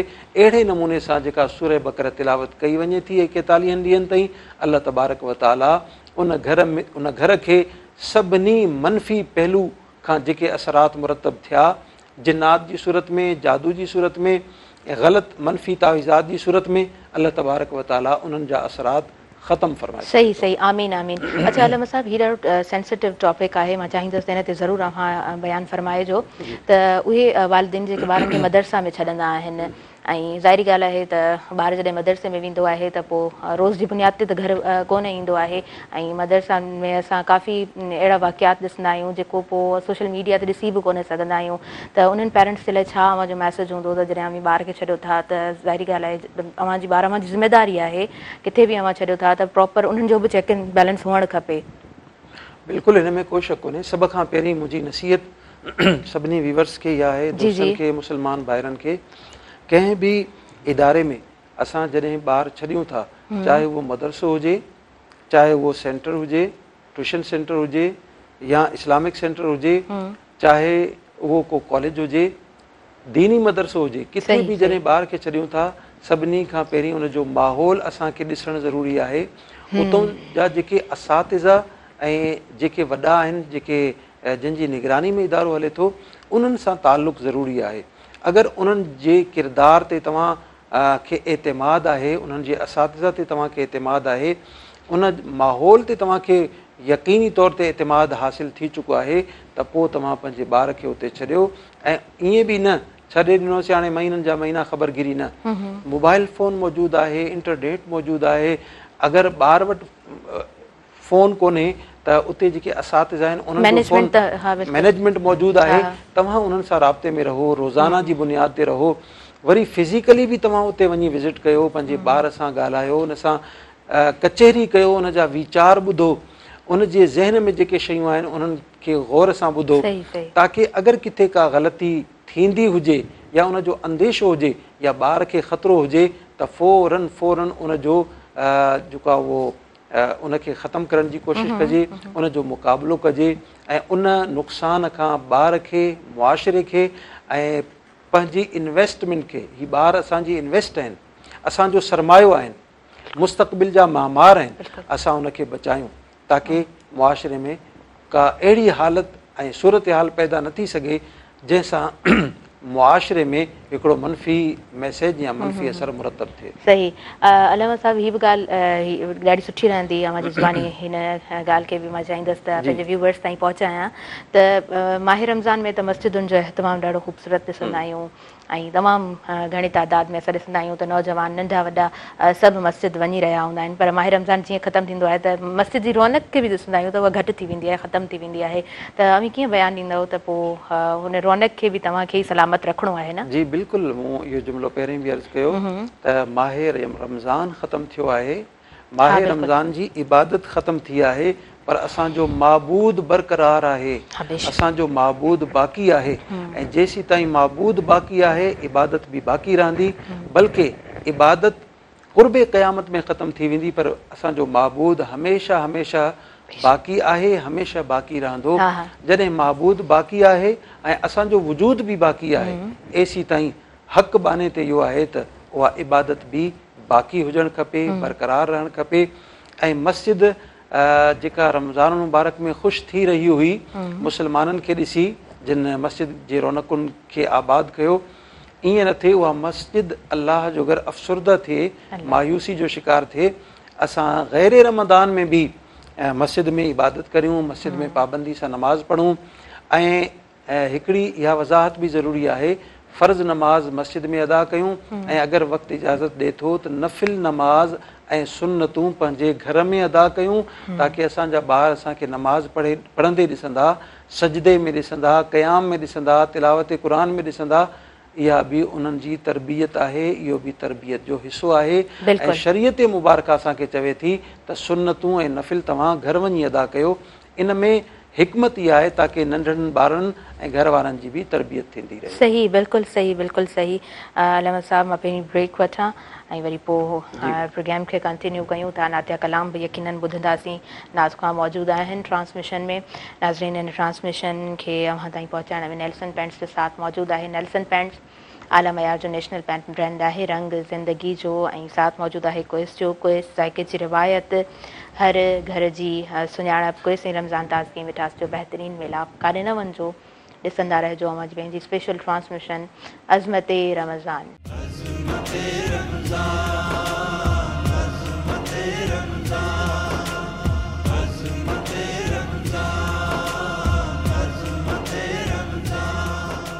नाज़रीन, सभिनी ॾिसंदड़नि खे भलीकार चवां थी अवां जी पंहिंजी हिन स्पेशल ट्रांसमिशन अज़मत रमज़ान में, जंहिंसां साथ नेल्सन पेंट्स जो मौजूदु आहे, रंग ज़िंदगी जो। ऐं नेल्सन पेंट्स आला मयार जो नेशनल पेंट ब्रांड आहे। उन खां अलावा क्विस जो साथ मौजूदु आहे। क्विस ऐं रमज़ान ताज़गी मिठास जो बहितरीनु मिलाप। अॻियां वधूं था, असां सां गॾु अली दोस्त कासिमी मौजूदु आहे, पाण मोरे खां तशरीफ़ फरमा आहे असांजी हिन ट्रांसमिशन में।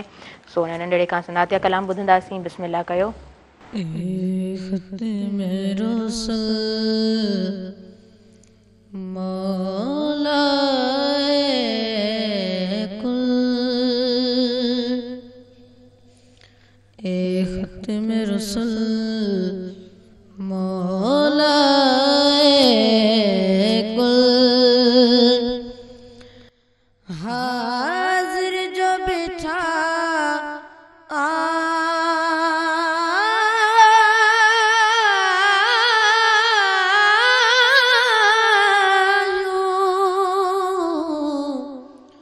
जो कुछ भी आयूं, जहिड़ा भी आयूं, सरकारी आवाज़ आयो। ए ख़त्म रसूल मौलाए कुल, हिन दर्द जे मार न जा दरमान भी आया। साहिब त सखावत जा सुल्तान भी आया। एहसान अभी आयो, इकराम भी आयो। अखड़ियूं झुकियल गोड़ सां भरियल, हाज़िर जो बिठा आयूं।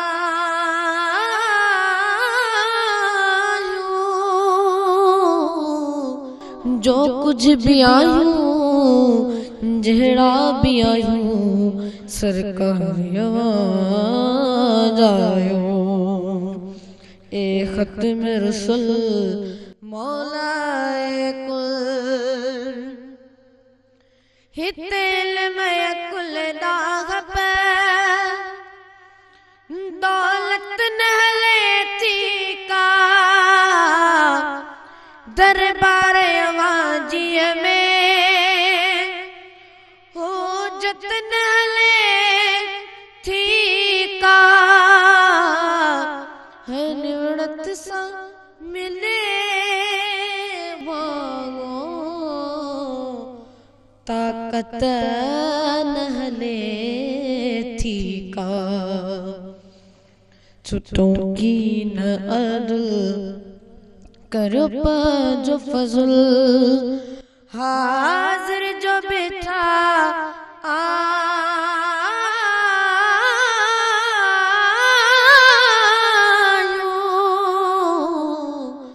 जो कुछ भी आयूं जहरा भी आयूं सरकार आयूं उम्मीद शिफाअत जी आसन के वडी आहे कयो नजर इनायत का दुखड़ा छो लागे हिन दर खां सिवा आका दरवाज़ो बियो नाहे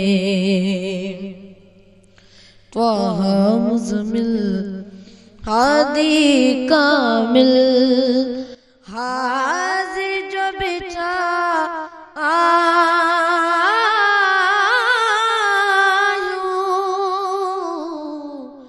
जो कुछ भी आयूं जहड़ा भी आयूं सरकारी आवाज आयूं ए खत्म रसूल मौलाए कुल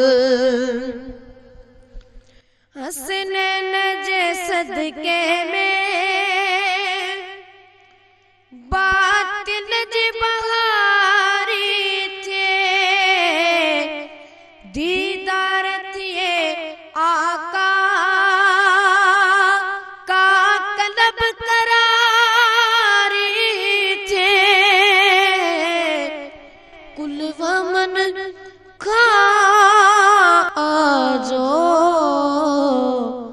इमदाद लगारी थे है कुल वमन खा आजो इमदाद लगारी थे ए नूर अज़ल आला फज़ल हाजिर जो बैठा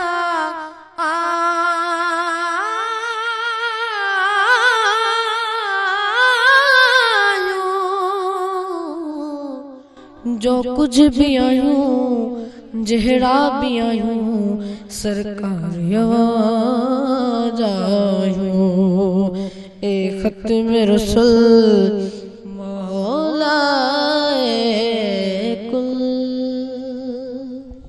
माशाल्लाह सुभान अल्लाह अली दोस्त कासमी जो ख़ूबसूरत आवाज़ अवां ताईं पहुतो ऐं ॾाढो ख़ूबसूरत कलाम बेहद ज़रूर बि छाइजी वियो आहे। अलम साहब थोरो टाइम बचो आहे मां चाहींदसि त पूरी सभु ट्रांसमिशन्स में अवी माशाल्लाह सां असांखे वक़्तु ॾिनो आहे अव्हां जे वक़्त जी बेहद थोराइती आहियां। लास्ट में हिकिड़ो ख़ूबसूरत मैसेज असांजे तमामु व्यूवर्स ताईं अव्हां जी ज़ुबानी ऐं लास्ट में अव्हां खां मां दुआ कराईंदमि। जी मैसेज जे तौर ते जेके सभई ॾिसंदड़ असांजा पूरो महीनो असां सां गॾु रहिया जी जी असां सभिनी जे लाइ मां पंहिंजे लाइ बि जेके हिते दोस्त वेठल आहिनि सभिनी जे लाइ इहो पैगाम इहो मैसेज आहे त ईद जेका आहे ये नवनि कपिड़नि जो नालो कोन्हे ईद नए लिबास जो नालो कोन्हे पर ईद इन शइ जो नालो आहे त जॾहिं असां ईद जी उन वक़्त में मेड़ाके में अल्लाह जी बारगाह में सजदो करियूं ऐं अल्लाह तबारक व ताला जी बारगाह मां ऐलान थिए त बाना असां तोखे बख़्शे छॾियो। जंहिं ॾींहुं इंसान जी बख़्शिश थी वञे उहो ईद जो ॾिहाड़ो आहे उहो ख़ुशीअ जो ॾिहाड़ो आहे। ॿियूं जेके बि ख़ुशियूं आहिनि इहे आरज़ी ख़ुशियूं आहिनि दाइमी ख़ुशी उहा आहे रूह इंसान जो उन वक़्तु ख़ुशि थींदो जॾहिं अल्लाह तबारक व ताला हतमी तौर ते पंहिंजे बाने खे मुआफ़ करे छॾींदो।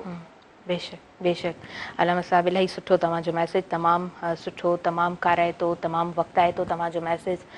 मां तमामु घणी शुक्रगुज़ार आहियां, मां हर ॾींहं ते साथ निभायो ऐं अभी थोरी बि लेट कंदा हुयो त मां वरी पोयां पंहिंजी टीम मेंबर्स खां पुछंदी हुयमि त अलामा साहब अञा न आया आहिनि ऐं अव्हांजो इंतज़ारु कंदी हुयसि, छाकाणि त आउं ॼाणा थी त अव्हांजी मौजूदगी में ई मुंहिंजो प्रोग्राम मुंहिंजे तमामु व्यूअर्स ताईं ख़ूबसूरत अंदाज़ में पहुचे थो।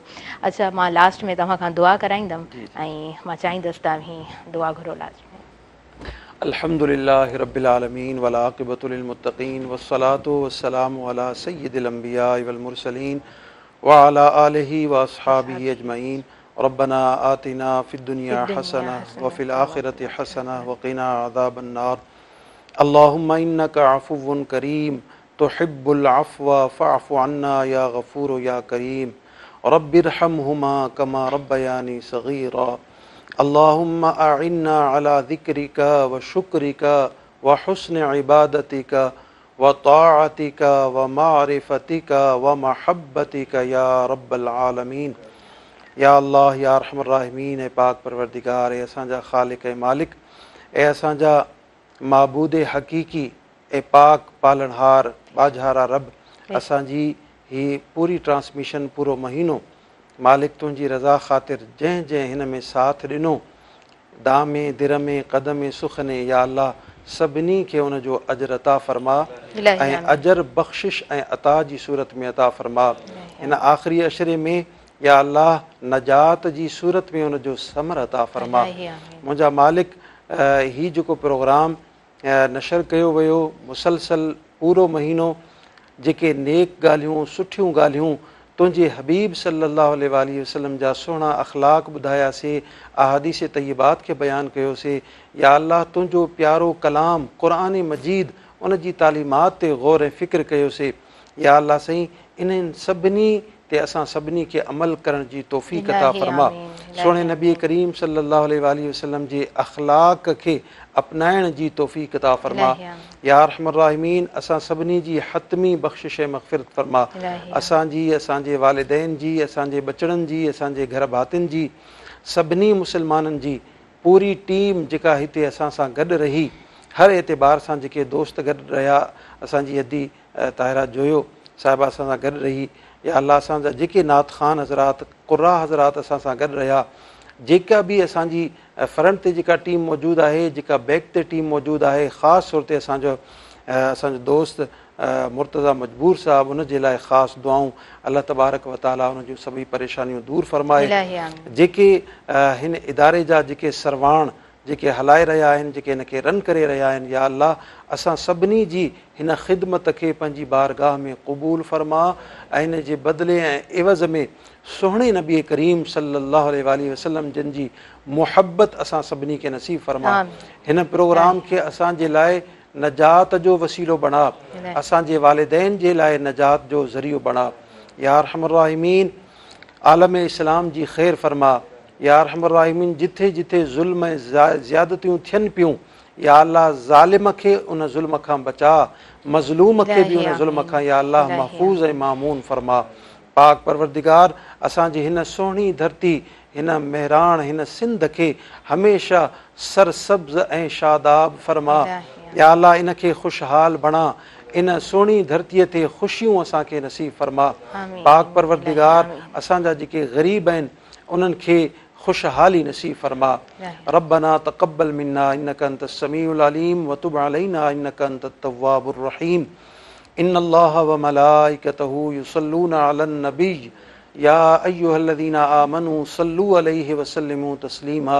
अल्लाहुम्मा सल्लि व सल्लिम व बारिक अला सय्यिदिना व मौलाना मुहम्मदिन व अला आलिहि व अस्हाबिहि व बारिक व सल्लिम अलैहि। सुब्हान रब्बिका रब्बिल इज़्ज़ति अम्मा यसिफून व सलामुन अलल मुरसलीन वल्हम्दुलिल्लाहि रब्बिल आलमीन। आमीन आमीन इलाही आमीन। अल्लामा साहब, लास्ट में पंहिंजी पूरी टीम जी तरफ़ खां मां थोराईती आहियां अव्हांजी मौजूदगीअ में अव्हांजे लफ़्ज़ जंहिंमें उहा मिठास हुई, उहो ठहिराउ मौजूदु हुयो। ऐं अलामा साहिब जी जेका ख़ासि ॻाल्हि ज़रूरु मां बयानु करणु चाहींदमि त जंहिं ठहिराउ सां पाण ॻाल्हाइनि पिया ऐं हिकिड़ो क्वेश्चन रखणु उनखे मुंड खां वठी आख़िर ताईं सुहिणे अंदाज़ में बयानु करण जो गुर सिंधनि में मौजूदु आहे। अलाह तबारक व ताला अव्हांखे इल्म सां नवाज़ियो आहे, अव्हांजी वक़्तु ॾियण जा थोराइता आहियूं। तव्हां पूरी ट्रांसमिशन में असांजो साथ निभायो ऐं अव्हांजी मौजूदगीअ सां असांजी हीअ ट्रांसमिशन असांजे हाज़रीन ताईं, असांजे तमामु नाज़रीन ताईं ख़ूबसूरत अंदाज़ में पहुती।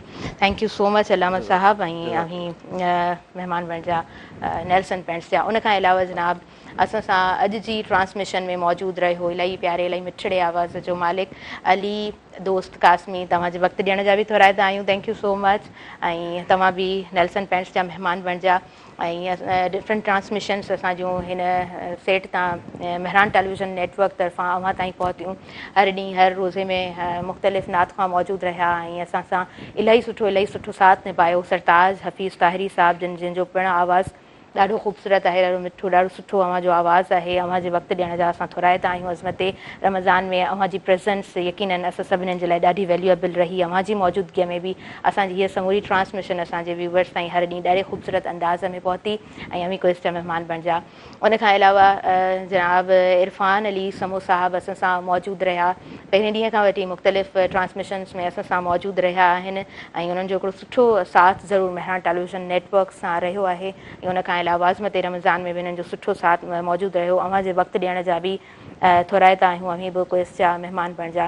हिन तरफ़ आयल मुअज़्ज़िज़ महिमाननि जी आऊं शुक्रगुज़ार आहियां, इंटायर टीम जी शुक्रगुज़ार आहियां। सभु साथी जिन पंहिंजो यकीनन वक़्तु ॾिनो ऐं पंहिंजी ट्रू ऑनरशिप सां उन टाइम खे ॾिठो, पंक्चुअलिटी सां, रेगुलरिटी सां आया, हर शइ खे ॾाढे ख़ूबसूरत अंदाज़ में उन्हनि हलायो। कैमरा मैन खां वठी असांजा ओबी वारा साथी, PCR वारा सभु साथी, सभिनीनि जी थोराइती आहियां। अव्हांजे सुठे साथ सां, अव्हांजे सुठे सहकार सां ही ट्रांसमिशन असांजे तमामु व्यूवर्स ताईं पहुती। ऐं उनखां अलावा यकीनन जॾहिं का बि ट्रांसमिशन कंहिं बि टेलीविज़न नेटवर्क तरफ़ां तमामु व्यूवर्स ताईं पहुचाई वेंदी आहे त उनमें सहकारी ज़रूरु हूंदा आहिनि ऐं असां सां सुठो साथ निभायो।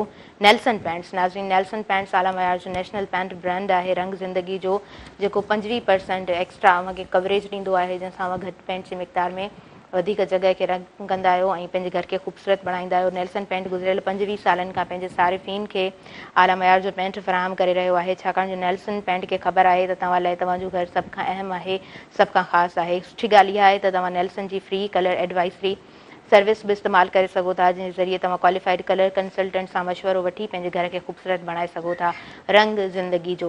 उनखां अलावा तमामु सुठो साथ निभायो पूरी ट्रांसमिशन में क्विज़ ऐं रमज़ान ताज़गी मिठास जो बहितरीन मेलाप। रमज़ान मुबारक में इफ़्तार हुजे या सहरी, क्विज़ जो लज़ीज़ शरबत हर झुक खे मिठास सां भरियो छॾे। क्विज़ साइके जी रिवायत, हर घर जी सुञाणप।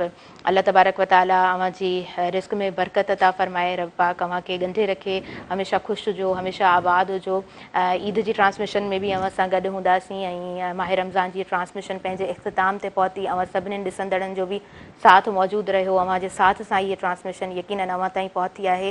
अल्लाह तबारक व ताला अव्हांजो हामी नासिर हुजे, पंहिंजे दुआनि में भरपूर असांखे यादि रखिजो। मूंखे मुंहिंजी इंटायर टीम खे ॾींदो इजाज़त। अल्लाह निगहबान। वेंदे वेंदे ख़ूबसूरत कलाम पहुचाईंदा वेंदासीं अव्हां ताईं ऐं उहो ख़ूबसूरत आवाज़ु हूंदो इरफ़ान अली समो साहिब जिन जो। जी बिस्मिल्लाह। सल्ले अला हबीबना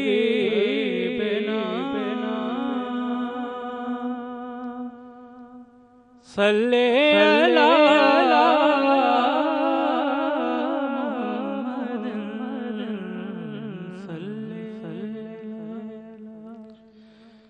करीमना सल्ले अला मुहम्मद सल्ले या खुदा एक दिल जज्बाए आशिकी वो करिश्मा दिखाए तो क्या बात है।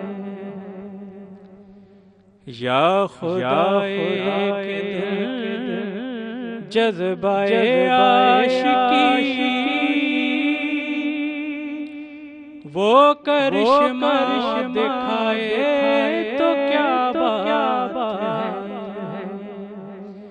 कमली वाले के कदमों में सर हो मेरा, और मुझे मौत आए तो क्या बात है।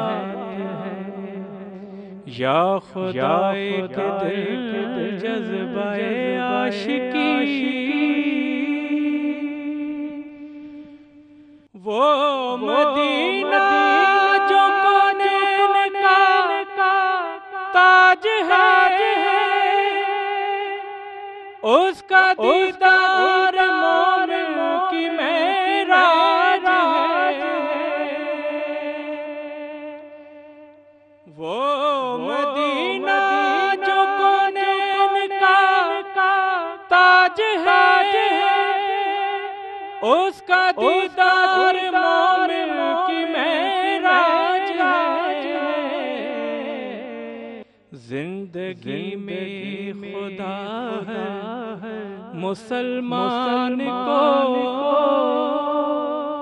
वो नजारा दिखाए तो क्या बात है। जिंदगी में खुदा है मुसलमान को, वो नजारा दिखाए तो क्या बात है। जिस पे हो जहां की निगाह कर, जाके आँखों से चूमे नबी के कदम। जिस पे हो जहां की निगाह कर, जाके आँखों से चूमे नबी के कदम। जाने वाला वहाँ दिल से जाए मगर जाके वापस न आए तो क्या बात है। जाने वाला वहाँ दिल से जाए मगर जाके वापस न आए तो क्या बात है। सामने सब गुंबद का मंजर भी हो, लब पे तकबीर अल्लाहु अकबर भी हो। सामने सब गुंबद का मंजर भी हो, लब पे तकबीर अल्लाहु अकबर भी हो। ऐसे आलम में ज़म से लाकर कोई एक सागर पिलाए तो क्या बात है। ऐसे आलम में ज़म से लाकर कोई एक सागर पिलाए तो क्या बात है। कमले वाले के कदमों में सर हो मेरा, और मुझे मौत आए तो क्या बात है। या खुदाए के दिल जज्बाए आशिकी, वो करिश्मा दिखाए